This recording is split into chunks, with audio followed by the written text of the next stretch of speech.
আসসালামু আলাইকুম। খেলাফত কি? খেলাফত হচ্ছে মুসলমানদের একমাত্র শাসন ব্যবস্থা। নূরে মুজাসসাম হাবিবুল্লাহ হুজুর পাক সাল্লাল্লাহু আলাইহি ওয়াসাল্লাম ওনাকে অনুসরণ করে হযরত খুলাফায়ে রাশিদিন আলাইহিমুস সালাম ওনারা যেভাবে শাসন কার্য পরিচালনা করেছেন সেটাই হচ্ছে খেলাফত।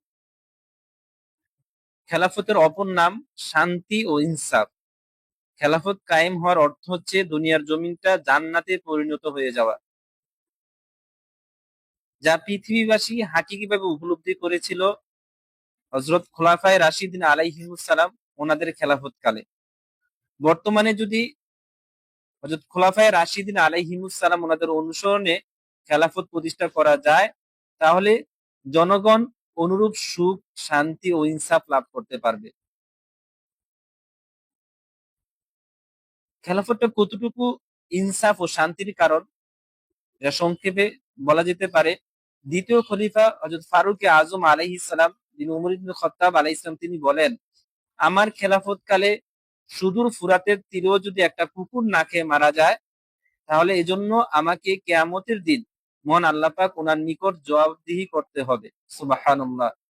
এর মানে বোঝা গেল ওনার খেলাফত কালে যিনি ইনসান তো পূর্ণ নিরাপত্তা, পূর্ণ শান্তি, পূর্ণ ইতমিনান পেয়েছিলই, শুধু তাই নয়, এমনকি পশু পাখিরাও পেয়েছে পূর্ণ নিরাপত্তা, পূর্ণ শান্তি, পূর্ণ ইতমিনান। ওনার খিলাফত কালে মানুষ তো দূরের কথা, কোনো পশু পাখিও না খেয়ে মারা যায়নি। কিন্তু বর্তমানে কি হচ্ছে, আমাদের দেশের অবস্থা কি?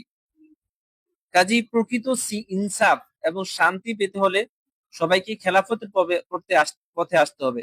খেলাফত মানে শান্তি, খেলাফত মানে ইনসাফ, খেলাফতই এদেশের মানুষকে প্রকৃত ন্যায্য অধিকার ও ইনসাফ দিতে পারে। গণতন্ত্রের মাধ্যমে কোশ্চিনকালও সম্ভব নয়।